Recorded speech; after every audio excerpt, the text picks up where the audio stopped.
बारहो बरिसवा के दुल्हा कवन दुल्हा निहुरी के देखे धनी के मुँह।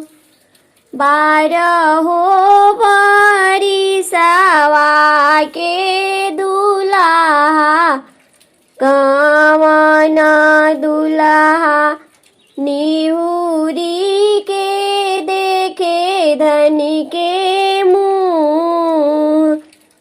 अरे काहे तोहरो ये धनी ओठवा झुरइले, काहे तोहरे मनवा मलिन।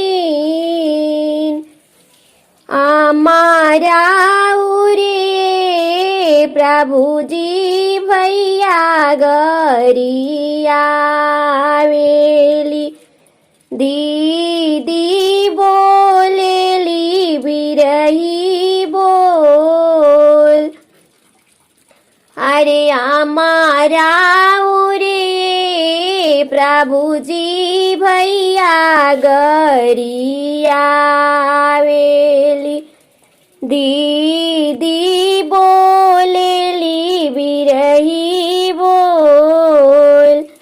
छोटका देवरवा प्रभुजी सोब्रन सटकवा मारे, एही मोरे मनवा मलिन।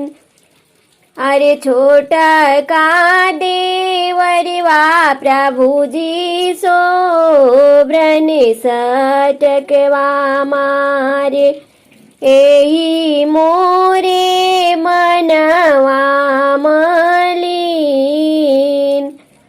आमा के धनी गंगा दहवाई,